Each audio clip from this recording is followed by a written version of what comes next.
HIFcast, o podcast do Health Innovation Forum. Auditoria 360, a conexão entre a qualidade, sustentabilidade financeira e segurança do paciente. Eu sou o Sidney Zacarias, sou coordenador de educação no Departamento Educacional da USPCOM e sejam todos bem-vindos no nosso primeiro pré-Hospicast do HIF 2026. Hoje vamos conversar sobre um tema essencial para quem trabalha na saúde, na gestão e na melhoria contínua na assistência. Auditoria 360.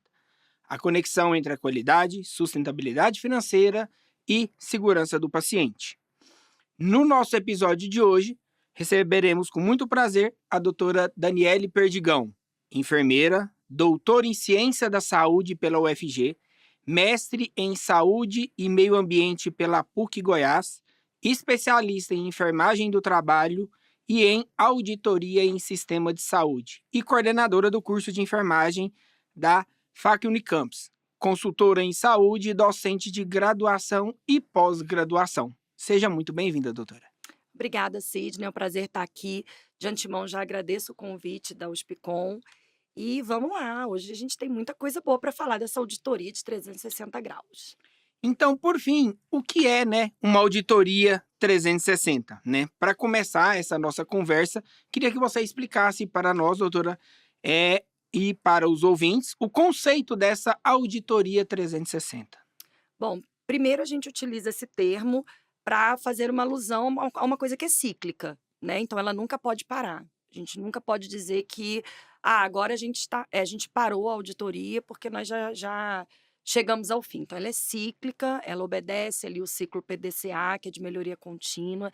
E é como, Sidney, se a gente pegasse um drone e tivesse uma visão sistêmica de todo o processo, de todos os setores onde onde o paciente passa, Desde o consultório do médico, a partir do momento que ele encaminha esse paciente para o hospital, até a recepção, até a parte de higienização, até a parte da enfermagem, a parte médica, a parte multidisciplinar, de SADT, que são os serviços de ambulatório, a parte de imagem, de laboratórios, exames de sangue, enfim.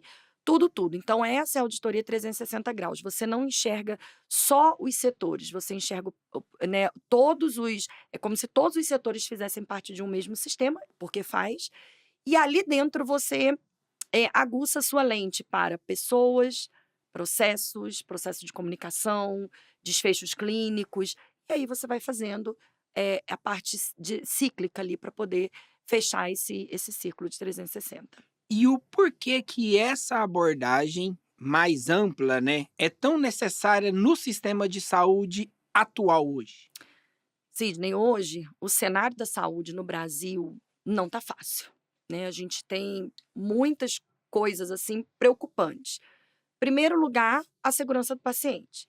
Hoje nós temos um farol, já passou de vermelho, se é que tem uma cor mais forte que vermelho, em relação à insegurança hospitalar.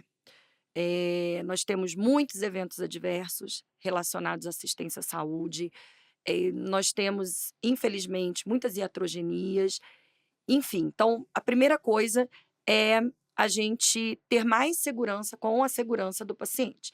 A outra coisa é a sustentabilidade. A sustentabilidade da saúde brasileira, ela está ruim das pernas há muito tempo.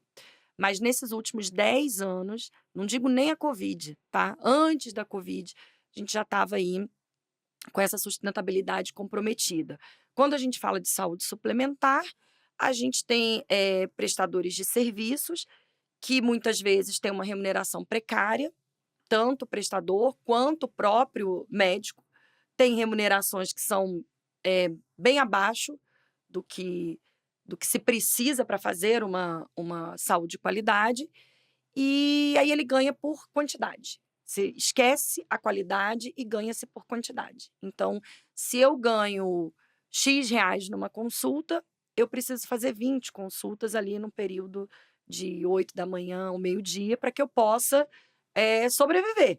né, sobreviver, porque a gente que é da área da saúde, a gente investe em educação, a gente investe em meio de transporte, porque você precisa estar aqui e acolá ao mesmo tempo, então não é luxo, é investimento.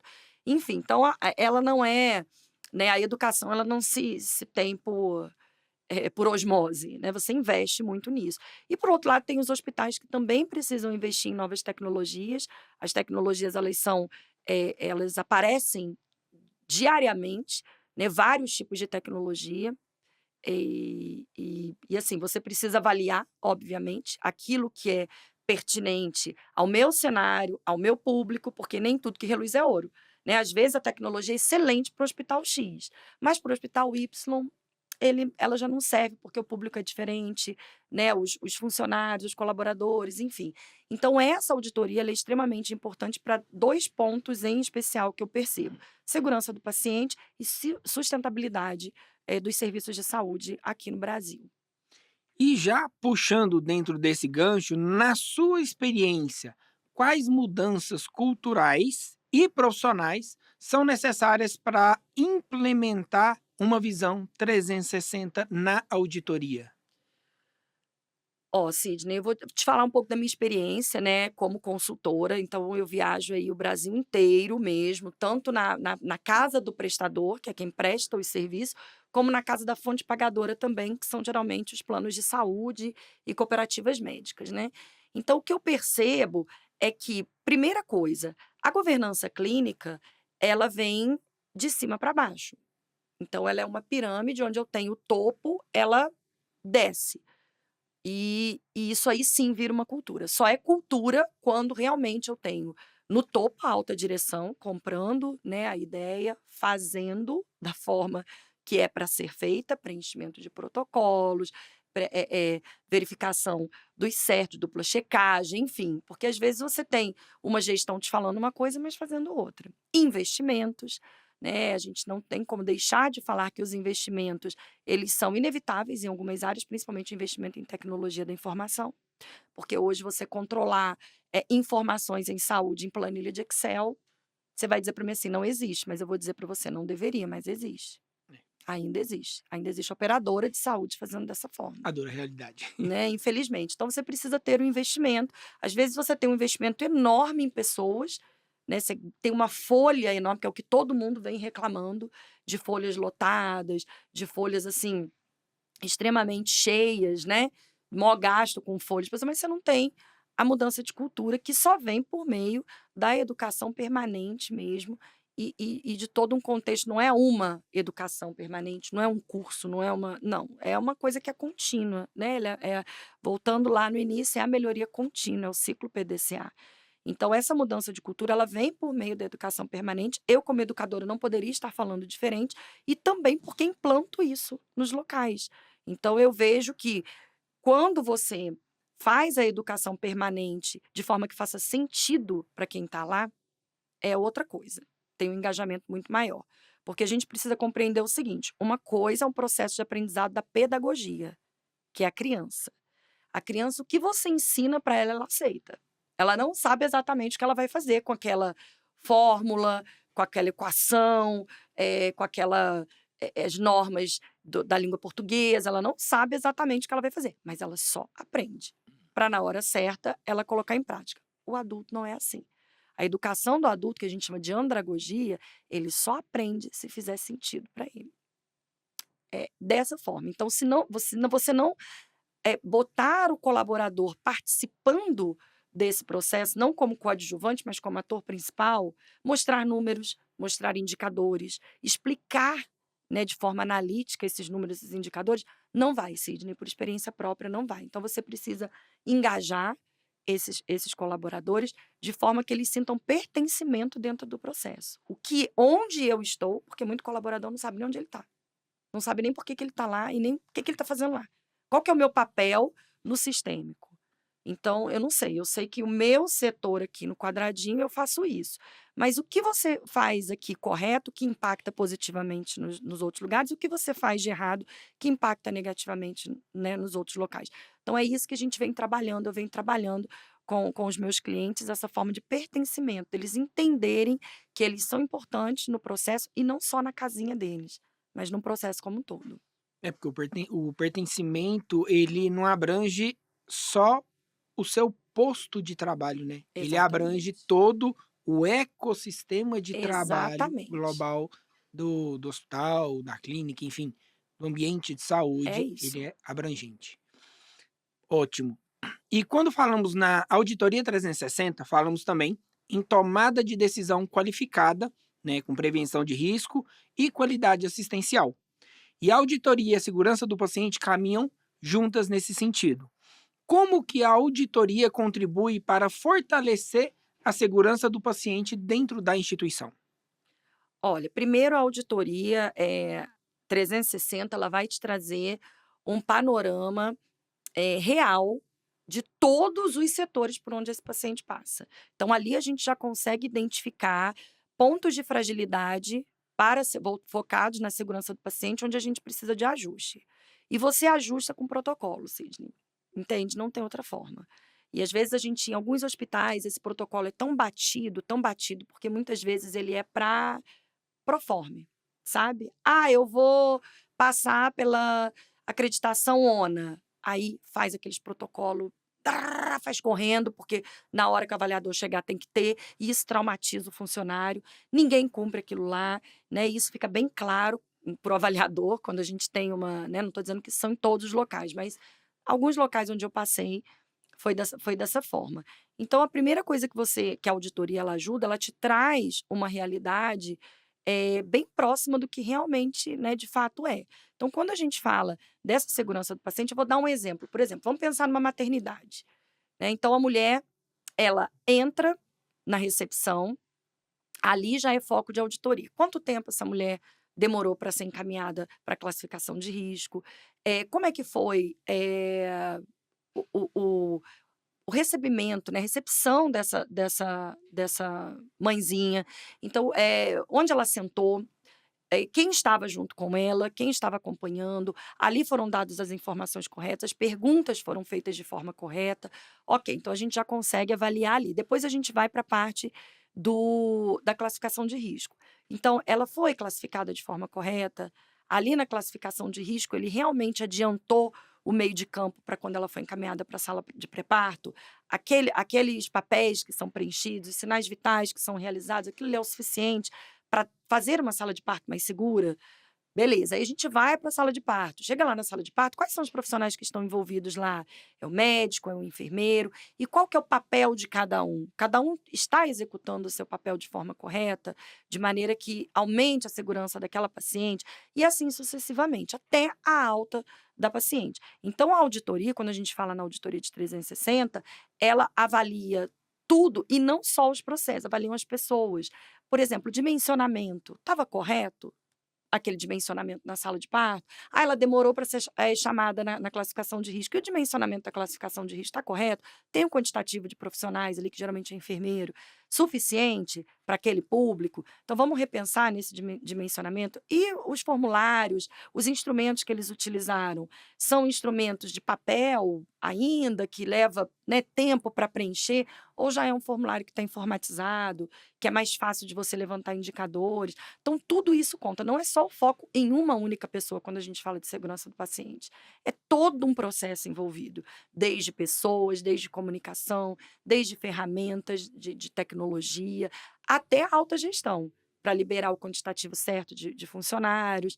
Enfim, então, é muito a segurança do paciente, ela é um todo, ela não depende só de uma ou duas pessoas, ela depende de todo mundo.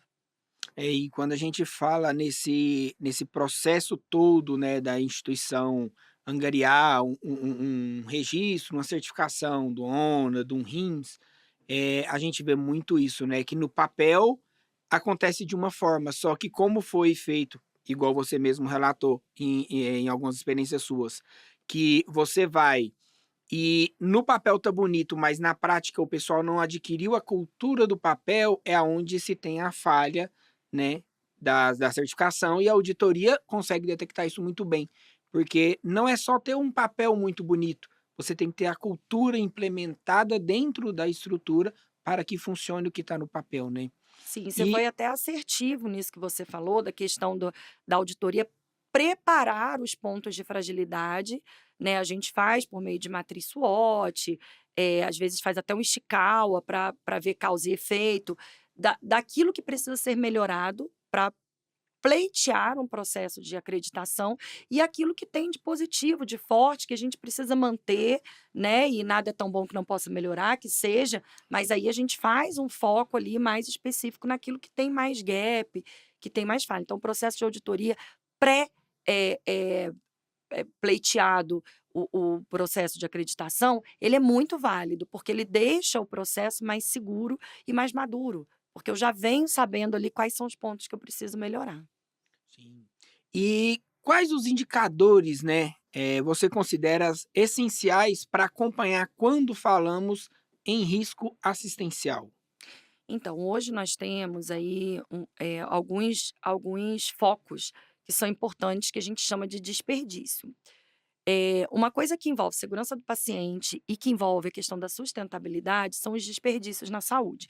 E a gente fala de desperdício, tanto o Sistema Único de Saúde como a Agência Nacional de Saúde Suplementar, tudo aquilo que pode ser evitado, né, de acontecer. Então, por exemplo, uma internação além do tempo previsto. Todo mundo entra num hotel, ele tem hora para entrar e hora para sair, não é? A gente faz o nosso check-in e fazemos o nosso check-out. Por que que no hospital você entra e ninguém sabe a hora que você sai, né? Então, tem que ter uma previsão de alta. Ah, Daniele, porque tem variabilidade, às vezes o paciente tudo bem, é uma previsão, isso pode mudar no meio do caminho, mas via de regra, Sidney, pela minha aí experiência de mais de vai completar 21 anos agora, as patologias de variabilidade são pouquíssimas, pouquíssimas aquele prognóstico que o médico, né, não coloca ali de prognóstico de alta, que dá errado. A maioria, o desfecho clínico é aquele lá. Até porque a gente tem aí várias ferramentas que podem ser utilizadas para você que te comparam com esse mesmo grupo no Brasil inteiro, e no Brasil inteiro, de repente, uma determinada não patologia, porque quando a gente fala de DRG, é essa ferramenta que eu estou falando, que são os grupos de diagnósticos relacionados, ele não te traz só o CID, ele te traz o CID, idade, ele te traz as complicações. Então, ele te coloca num grupo igual, né, ou bem parecido no Brasil inteiro. Então porque uma pneumonia no idoso é diferente de uma pneumonia no jovem. O DRG, quando a gente consegue trabalhar com ele vai te colocar no mesmo grupo. Então ele consegue te dar uma previsão. Ele fala assim: olha, no Brasil inteiro, 50% desse grupo de DRG, ele tem alta em 2, 3 dias. Por que que no seu hospital ele está tendo alta em 10 dias? Então, ele consegue detectar. Então, para mim, uma fragilidade dessa é você deixar o paciente além do tempo necessário, porque você aumenta o risco de algum evento adverso dele dentro do hospital. Então, o lugar do paciente, a hora que ele está bom, que ele recupera, é em casa, né? Na casa dele, ele tem bactéria, tem fungo, mas é da sociedade e não hospitalar. Então, a gente libera. A outra coisa também que eu acredito que seja, que eu acredito não, né? Que a própria ANAP fala, né? Que é um foco de desperdício que precisa ser tratado urgentemente, é a questão de pacientes que nem deveriam estar lá internados. Quando a gente pensa em porta de pronto-socorro, final de semana, a gente não pensa em médicos com subespecialidades, tipo neuro da, da, da, da tela túrcica, não sei o que. Não. Nós temos médicos, mas muitos fazendo sua residência ou muitos estudando para sua residência. Então, nós temos médicos recém-formados. Isso não é problema, Sidney, ele é médico, tá? Só que o problema existe uma insegurança, né, muito grande por parte deles e uma responsabilidade muito grande. Então, se eu tenho um pronto-socorro que tem esse perfil e que não tem protocolos de tratamento de TEP, pneumonia, infecção do trato urinário, isso tudo é protocolo que, por exemplo, se abrir aí a página do Einstein, você pega esses protocolos lá, prontos. Você só precisa adequar para a sua realidade. Você abre do moinho de vento, não sei o que é moinho de Deus, todos esses hospitais que são ONA, que são Joy Commission, os hospitais de ponta, eles têm um protocolo lá porque faz parte da transparência. Então, você pode pegar, ver o que te serve e monta esses protocolos. Porque aí o médico que está lá, ele se sente mais seguro. Boto para dentro ou posso dar alta e acompanhamento ambulatorial? O problema é que não tem isso. Então, o que ele faz? Bota para dentro. Aí, depois que você põe para dentro, Acabou, É. tá lá dentro. Outra situação também, terceira, ICSAPs. Já ouviu falar nesse termo? ICSAP, internações por condições sensíveis à atenção primária. Hoje, 80% do que cai na nossa atenção terciária, tanto público como privado, eles são ICSAPs. Ou seja, não é que não tinham que estar internados, Sidney, não. Mas eles são complicações de doenças crônicas, que quem tem que atender? Atenção primária. Então, a nossa atenção primária falha no atendimento e ele, eventualmente, vai parar dentro do hospital. Então, esse seria um terceiro foco que a ANS, o SUS, fala bastante. E eu também posso te dizer, assim, com toda a propriedade, pelo tempo que fiquei frente à diretoria do Complexo de Regulação da Prefeitura. Fiquei praticamente 1 ano e pouquinho lá e eu via que era a mesma realidade da suplementar, mesma coisa. E o quarto foco seria a questão das reinternações não previsíveis, né? Que são aquelas reinternações. Por exemplo, o paciente teve uma alta sangrenta, que a gente fala, muito antes do tempo. Eu precisava girar aquele leito. Geralmente acontece muito na saúde pública, né? Girar o Eu leito, preciso ficar no girar, SUS. eu preciso girar, eu preciso girar, eu preciso girar. Então você põe esse paciente, ele fica perdido, né, lá fora, porque na hora que você vai, tchau, vai com Deus. Né, você não encaminha para um ambulatório, se encaminha para um ambulatório, principalmente quando é SUS, é difícil de marcar consulta, é muito difícil. Então, esse paciente adoece, piora, para no pronto-socorro, parou no pronto-socorro, entra para dentro do hospital de novo. Então, esses 4 focos, além deles serem focos de desperdício, e aí atrapalha a questão da sustentabilidade também, eles são focos que tem que ter muita atenção na questão da segurança do paciente. E como transformar os achados da auditoria em ações práticas, especialmente para as equipes de enfermagem, médicos e multiprofissional hoje no hospitalar? Sidney, eu vou te dizer que, assim, nada que a gente leva dos achados da auditoria são novidades. Entendeu? Eu posso até estar deixando de ganhar contrato a partir de agora, porque falar, não, a Daniele falou que é tudo, né, todo mundo sabe, mas eu não tenho problema, porque o problema não é esse, o problema é a forma como você expõe para toda a equipe, né? Então, muitas vezes ele sabe assim, eu sei que essa situação aqui no hospital acontece mesmo, mas e aí? Então, a forma como você coloca para eles, que é aquele que eu te falei, trazendo ele como uma peça principal na melhoria desse processo, automaticamente você desperta o pertencimento dele e ele consegue ter um outro entendimento. E muitas vezes ele mesmo traz a solução para você.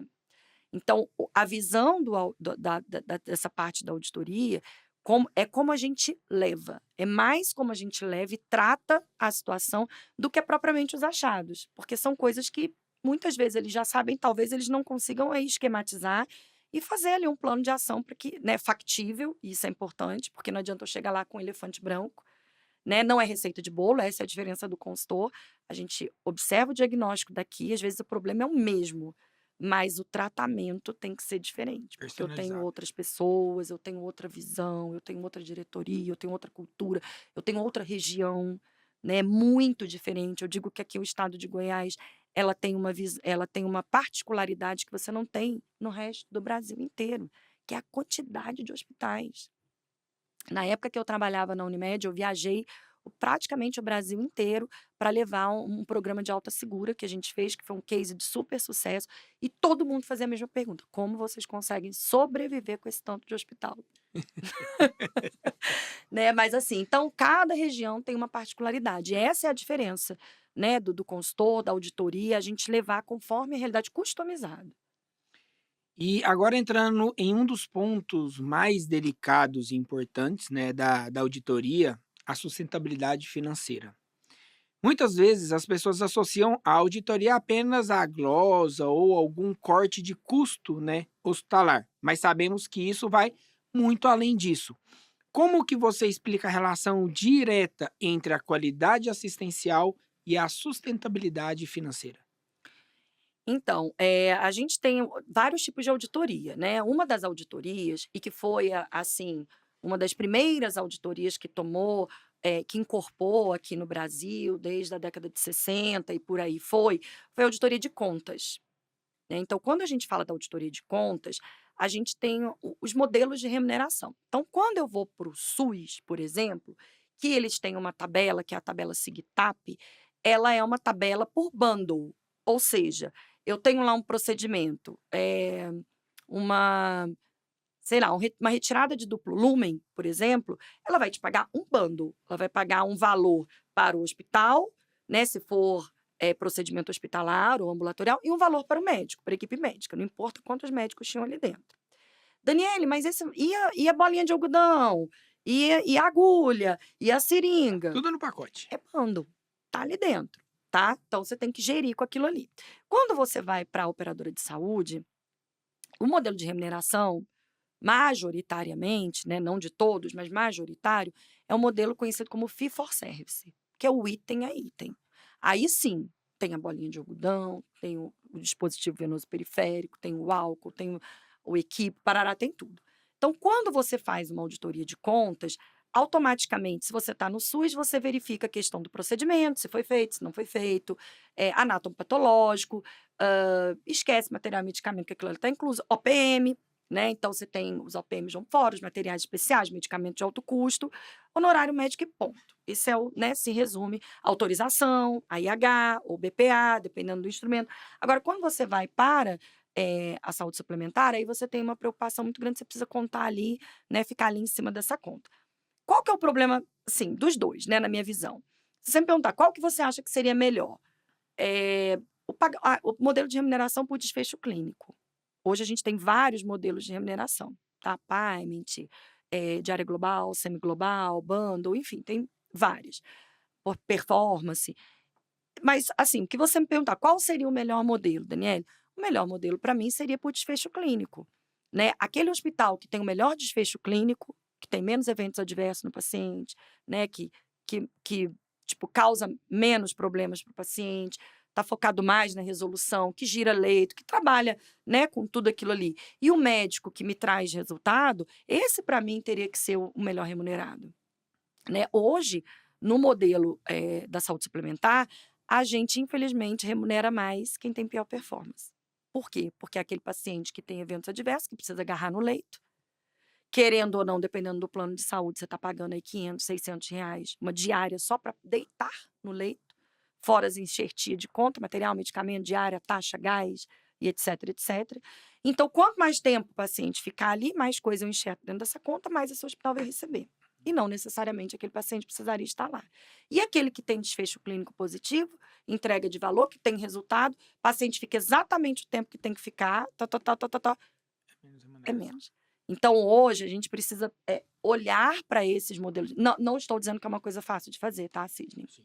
Não é uma coisa fácil, porque você precisa de tecnologia, você precisa de ferramentas, você precisa de metodologia, você precisa de cultura, né, para o paciente. Mas hoje, esse modelo Fee for Service, ele é um modelo que não beneficia o desfecho clínico.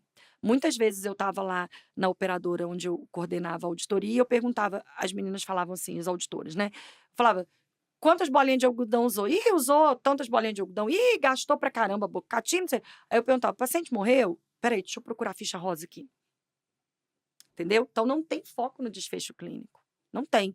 Ele tem foco no material e medicamento que foi utilizado. Então, por exemplo, usou 2 intracate. Por que usou 2 intracate? Foi avaria, ou seja, deixou cair no chão, estragou, ou foi um evento adverso? Teve que furar de novo, fez um pneumotórax. Então, hoje, a auditoria, Sidney, a gente precisa entender muito bem isso. Quando eu falo nas minhas aulas, existem vários nichos de auditoria. Então, existe a auditoria de contas, que foca realmente no custo, mas isso não quer dizer que o paciente não tenha que ser visto nesse processo. Porque ao passo que eu descubro lá que ele usou 4 abocate de uma vez só, não é só o valor, o custo do abocate. Foram essas infinitas punções que foram feitas nele. Por que não evoluiu para uma tecnologia, um PIC? Uma PIC, por exemplo. Entendeu? Por que não evoluiu? Porque muitas vezes, não, mas a PIC tem o kit é OPM, é caro. Tá, mas furar 4 vezes esse paciente e expor a uma infecção, a uma flebite, aí não é caro. Não, porque a operadora está pagando, né? Então, assim, essa questão é muito importante. E existem as outras auditorias, por exemplo, a auditoria de qualidade. Ela foca muito, ela anda muito junto com a segurança do paciente, né? Porque eu sinto muito, mas assim, onde você não tem qualidade, você não tem segurança. E eu não estou falando de preço, não estou falando de custo. porque eu já andei em muitos hospitais aí da Avenida Paulista, com mármore Carrara no chão e tudo mais, e que o processo de segurança era muito frágil. Em contrapartida, eu já fui em hospitais menos renomados e menos, talvez, bonitos de hotelaria, e que tinham um processo de segurança do paciente muito forte. Então, não é sobre isso que a gente está falando, mas nós estamos falando do processo de segurança do paciente. Então, todo auditor ele precisa se preocupar com isso, independente se eu sou o auditor lá da bolinha de algodão. Entendeu? Por trás da bolinha de algodão tem um paciente, e por trás de um paciente pode ter alguma evento adverso, alguma iatrogenia, eu preciso identificar isso. E, doutora, você tem, né, uma trajetória muito ampla em auditoria, DRG, regulação, gestão de serviços, docência, consultoria. E aí eu queria trazer um pouco da sua vivência pessoal agora, né? Quais foram os seus maiores aprendizados durante a sua trajetória como auditora? Então, Sidney, eu acho que o meu maior aprendizado foi o processo de comunicação. Comunicar não é fácil, falar é fácil, comunicar é outra coisa. A comunicação, para eu comunicar, eu preciso ter um receptor e preciso ter um locutor, e ele precisa fazer um match e ter um entendimento. Não estou falando que tem que ser que tem que concordar, mas tem que ser assertiva, tem que ter um entendimento. Então, esse processo de comunicação foi um dos maiores aprendizados que eu tive, assim, porque eu tive que aprender a comunicar a mesma coisa de forma diferente, em várias tribos, digamos assim, né? Então, às vezes, no mesmo hospital, eu tenho que comunicar com a equipe médica, com a equipe de gestores e com a enfermagem, por exemplo. São 3 processos de comunicação diferentes. Não adianta eu achar que a mesma linguagem que eu falo para o médico, eu consigo falar com a enfermagem, eu consigo falar: "Ai, Daniele, qual que é pior, qual que é melhor?". Não se trata disso. São processos diferentes. E isso a docência me ajudou muito, porque não adianta nada você chegar lá e apresentar o projeto mais maravilhoso do mundo, se você não souber comunicar. E como que foi liderar essas equipes, gerir os processos e implementar mudanças em organizações tão distintas, tão diferentes? Ainda é, né, hoje ainda hoje a gente tem esse desafio. Então, eu tenho como grande aliada o processo de comunicação, não estou dizendo que é perfeito, muito pelo contrário, ninguém é perfeito, a gente está num processo de melhoria contínua, mas assim, até agora tem me dado feedbacks interessantes, até pelas próprias conquistas dos hospitais, então eu acredito que esteja dando certo. Mas lidar com pessoas, eu não digo que seja difícil, mas é desafiador. Porque até a gente mesmo lidar com a gente de vez em quando é difícil, né. Tem dia que a gente acorda e fala: "Nossa, hoje eu tô tão difícil", não é. E é bom que a gente tenha esse autoconhecimento, porque aí você sabe como até o seu limite, né. O autoconhecimento, eu digo que é a arma mais potente que o ser humano tem. Quando a gente tem um autoconhecimento, a gente sabe exatamente o que que a gente pode, o que que a gente não pode aquele dia, o que que a gente deve, o que que a gente gostaria, mas não deve, o que que a gente gostaria, mas e pode, mas de repente não deve naquele dia. Então, o autoconhecimento ele te abre um horizonte muito grande para você também dar oportunidade de conhecer as outras pessoas, inclusive o processo de entendimento. Então, eu acho que eh eh, essa minha vivência, ela tem me dado muitos aprendizados no processo de autoconhecimento mesmo, de saber até onde eu posso ir, né, porque as pessoas elas acham que você não tem limite, né. "Não, vem cá, vem ver comigo". "Não, esse aqui não, eu preciso de uma equipe, né, para poder", e isso é muito importante. Mas assim, eu tenho sido muito feliz nessa minha trajetória, em momento algum estou dizendo que tá sendo fácil, né, nunca é, mas o difícil me atrai, e a gente vai. E o que que você considera essencial para formar novos auditores hoje? Olha, os novos auditores, eles precisam vir, com um entendimento muito claro que a auditoria, ela é a segurança do paciente. Ela tem que estar junto com a segurança do paciente. Independente se ele vai olhar só conta, independente se a operadora ou o hospital está com foco só no financeiro, porque acontece isso também, né, Sidney? Eu já recebi convite assim: "Daniele, vem para cá, para auditoria, eu tenho certeza que você vai, fazer um milagre". E às vezes é um milagre. Você fala: "Não, não, a gente é auditoria, a gente não é", porque o milagre geralmente é focado no financeiro. E o processo da auditoria de custo, ela não é da noite para o dia. É só para você entender uma competência, por exemplo. Quando a gente fala de uma competência numa operadora, em determinados operadores de saúde, são 30 dias só para receber. Outras são 60, outras são 90, outras não recebem nunca. Né? Então, assim, tem isso. Né? Depende da competência, do mês e tal, tal, tal. Então, você precisa de um tempo. E não é mágica. Eu não posso chegar lá e falar, pronto, agora encher essa burra de dinheiro. Não, eu preciso melhorar lá na ponta, eu preciso enxergar o que está invisível, né? Que são essas internações, às vezes, que ficam. Às vezes, Sidney, a internação não são dias a mais, são horas. É aquele médico que chega, ao invés de passar visita e botar o paciente, tchau, vai com Deus, e ir embora, ele vai operar primeiro, ele desce 3, 4 horas depois. Aí você tem 10 pacientes nessa situação, em, sei lá, por dia. Em 30 dias, quantas horas não vira? Quantas diárias você não perde por conta disso? Então, são ajustes de processo que muitas vezes não são enxergados a olho nu. Então, você precisa ir lá, pegar o microscópio, ajeitar aqui, ajeitar ali. Aí começa a vir. Mas uma coisa é certa: não precisa fazer coisa errada na conta para conseguir sustentabilidade. Porque a coisa errada na conta, você quebra a confiança com a sua fonte pagadora, você deixa frágil a questão da sustentabilidade, porque se sua fonte pagadora quebra, quem é que vai te pagar? E se o seu prestador quebra, quem é que vai atender seu paciente? Então a coisa tem que ser, o relacionamento ele tem que ser bom para os dois. Ele tem que ser sustentável para os dois. E o processo de confiança é onde a gente começa tudo. E no tocante do futuro da auditoria 360, né, olhando já para frente, o setor de saúde ele está mudando bem rápido, né, com tecnologias, big datas, DRG, inteligência artificial, que está bem presente agora mais do que nunca. E quais as tendências você acredita que vão transformar a auditoria nos próximos anos? Bom, a gente tem inteligência artificial fortemente aí. Aí outro dia a gente estava numa discussão com a Associação de Enfermeiros Auditores do Brasil, a ABEA, e eu estava num evento lá em Fortaleza, que foi o congresso, e aí eles estavam falando: a inteligência artificial vai roubar o papel do auditor, né? E eu não vejo isso, assim, nem nos meus piores sonhos. Eu só vejo coisas positivas com a inteligência artificial, porque ela vai nos ajudar com coisas que realmente a gente não precisaria estar se preocupando, e a gente vai conseguir focar especificamente na segurança do paciente, né? E isso é melhor. Então, a inteligência artificial é uma, conhecimento de novas tecnologias, a gente precisa entender as novas tecnologias, né?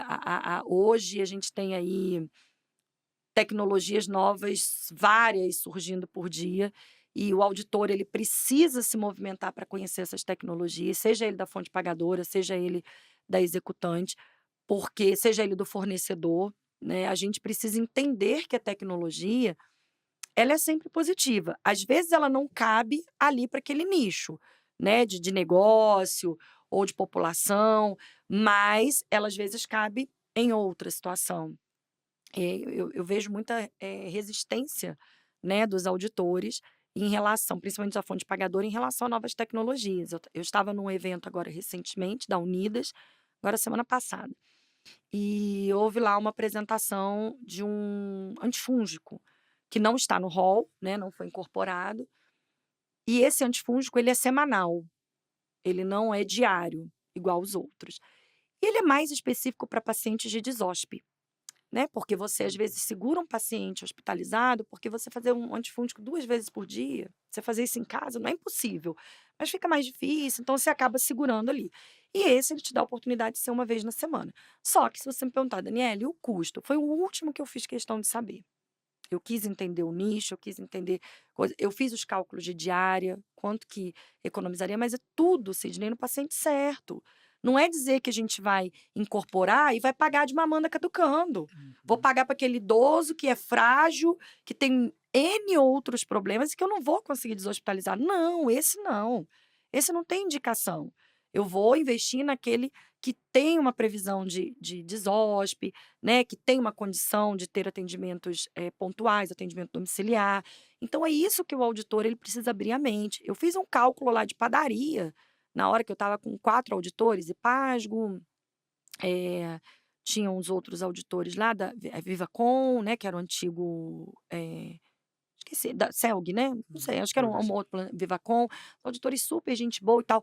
Eu falei: "Vamos fazer uma conta de padaria aqui, enquanto você tá", eu ainda brinquei com uma amiga minha que é auditora, eu falei: "Enquanto você tá contando os cotonetes aí do Suab, que custa centavos, vamos contar a diária de uma UTI?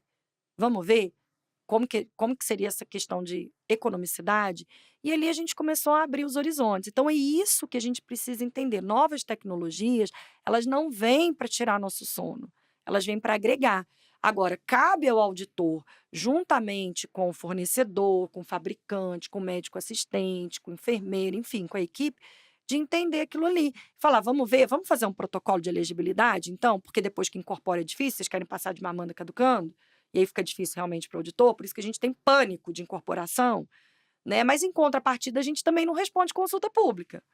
Todo curso que eu vou dar, Sidney, eu pergunto para os auditores: quantas consultas públicas vocês responderam em relação ao rol da ANS esse ano? Nenhuma. Quem responde? Fabricante, fornecedor, população, mas o auditor mesmo não responde. Aí depois que incorpora, quer morrer e matar. Então a coisa tem que ser pensada antes, né? Fazer os protocolos, enfim, que seja. Mas as novas tecnologias, elas vêm para auxiliar, né? Basta você saber conduzi-las. E você acha que o auditor ele vai se tornar cada vez mais um analista de dados? Deveria, né? A gente precisa ter um, assim, um centro do cérebro muito aguçado em análise de dados, porque os dados fazem as informações. Dados errados, informações erradas. Então, se eu fico focado só nas informações que me são passadas, eu corro um grande risco de dar um tiro no pé, de fazer análise errada, porque eu estou focada só nas informações. Agora, se eu chego um passo antes, que é no momento dos dados, se eu consigo analisar os dados para filtrar aqueles dados que eu posso confiar, para que me gerem informações fidedignas, eu estou um passo na frente. Só que hoje eu te digo, Sidney, é difícil a gente achar analista, viu? Eu mesmo, às vezes, para alguns trabalhos, eu fico aí meses e meses procurando e acabou que eu mesma que tenho que fazer, porque não consigo achar. Então a gente precisa, assim, despertar isso, né, nos auditores. Agora a auditoria foi reconhecida pelo CFM como né, uma ação também reconhecida pelo médico, porque o médico era auditor, mas não tinha essa atividade devidamente registrada, cadastrada, né, e agora já tem, então, né, menos mal. A enfermagem já tem sua atividade pela resolução 266 de 2001 e agora atualizou, 720 de 2023, explicando bem explicadinho que o enfermeiro auditor é aquele que tem especialização. O enfermeiro em auditoria é aquele que generalista que trabalha na auditoria. Isso é importante, né? Porque a gente precisa investir aí nas especializações e nisso. Então, para os professores que ministram aula de auditoria, para os alunos, cobrem isso das especializações. Não analisar só informações. A análise ela começa nos dados, para que a gente possa ter segurança nas informações. Daniele, doutora, foi uma conversa extremamente rica, né, profunda, inspiradora. Muito obrigado por compartilhar toda a sua experiência, o seu conhecimento, né, conosco. Deixo aqui aberto para você deixar a sua mensagem final para os nossos telespectadores também.